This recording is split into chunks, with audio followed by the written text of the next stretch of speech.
So that brings us to In Focus tonight, and we are focusing on this. The Prime Minister to SCO, radicalization is the root cause of challenges. So to discuss this, we have with us Manjeev Puri, former senior diplomat, and Lieutenant General S.A. Hasnain, retired former GOC of the 15th Corps. Thank you very much, gentlemen, for being with us.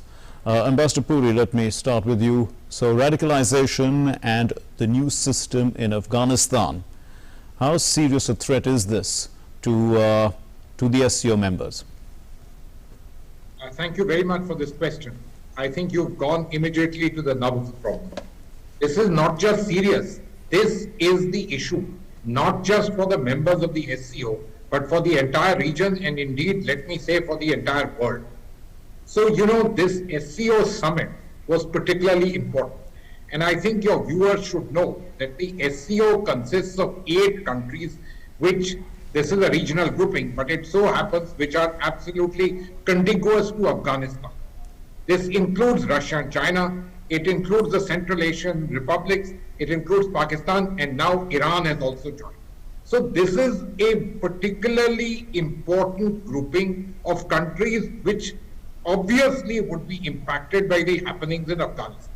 Yes. Now, for the last several weeks, there have been all kinds of attempts at showing that this is Taliban 2.0, some kind of a slightly newer avatar, etc. But in the end, what we are seeing is a government in which several people stand on the UN as well as the US's proscribed list. You see a member of the Haqqani network having an important role to play. And various reports are highlighting that the entire subject of meeting the rights of women, of the minorities, and more so, acting in a manner which is acceptable to the world today, there stands a reason for question. The Prime Minister, therefore, was very right in pointing out 2 things I would say seminally. One, the need for the organization to be strong in its affirmation that radicalization, which helps prop terrorism and all kinds of other violent acts, must be curbed and we must work together. And secondly, on the political side, you know, this government in Afghanistan is looking for some degree of legitimacy and some degree of recognition. And so when we point out to the most important countries in the region and through them to the world that, look, think through this. This is an opportunity, or rather, it's a tool, it's something that they are seeking, and let us try and use it to ensure that their actions, not just some of their words, their actions are in conformity with the world as we know it today in the year 2020. Okay. So, General Hasnain, to bring about that conformity, what will it take for the SCO to develop a zero-tolerance code of conduct against terrorism? The whole aspect of terrorism relates to various domains. There is the human resource element, there is the material element, or war-fighting element to it, there's the ideological element to it, and there are many other connected issues with it. So the message which the Prime Minister, the Honorable Prime Minister has given to the SCO is a very comprehensive message which touches upon many things. He talks about radicalism itself and the de-radicalization aspect, adoption of a middle path ideologies such as the Sufi order, moderate Islam. He talks about a zero balance, a zero tolerance kind of a system to be adopted by the organization. He talks about cross-border terrorism. So there are many issues on which he has touched. Most of these issues can be adopted in some form of a codified concept by which the SCO sends out a message, a code of conduct to all its member states, the 8 states which are members today, the 3 additional states which have come in, Iran, Egypt and Qatar. And this is a region which is so vulnerable to this kind of a radical ideology, the whole issue of terror, which we've seen for the last 30, 40 years in this. If here the code of conduct is correctly understood and correctly put out to the to the various governments and implemented in the right spirit, I think it can become a model for the rest of the world. The code, coming to a code is not difficult. The Prime Minister has, in his speech, actually covered almost every aspect which is required to be a part of the code. So I think this is a great way forward which the Prime Minister has actually given to the East. Indeed, connectivity projects, Ambassador Puri, and territorial integrity. So in this context, would you see the BRI, creating more trust deficit rather than, creating trust amongst the members of SCO? Look, I think we should be quite clear that this particular aspect of the BRI, and as far as the members of the SCO is concerned, it would be difficult for me to simply sign on that. We have reservations, and several other countries in the Western world have started having reservations on the matter. But many of the other countries which are there are happy to go along with this particular thing. What its impact will be, how will it affect their economies and their societies is something that they would have to impact and take care of it in their own way. At the moment, as far as we are concerned, I think the very important element of this was that both China and Pakistan were there. And this was a very useful platform to let them know that the country and the regime, which they feel very proud that they've put together, especially the Pakistanis, it needs to conform to global norms on governance, ensure that the rights of its people, including minorities and women, are upheld, and that it refrains in every single way to see to it that its territory as well as its angles, its various aspects are not used in any way to promote terrorism. This is particularly important. General Hasnain, the Prime Minister referred both in his speech to the heads of State Council as well as to the SCO CSTO about Afghanistan, that the SCO regional anti-terrorist structure, that's SCO RATS, has been doing a good job. So, I mean, it is key in a way of to prevent radicalization and also the growth of terrorism in this area. It's an institutional structure, but I mean, would you see that it would gain a little more under India's presidency later? Yes, definitely. And this organization, particularly the regional anti-terror structure, which is located at Tashkent at the moment, has obviously been doing some great work. You see, the fear of most countries about what's happening in Afghanistan is the potential of this ideology.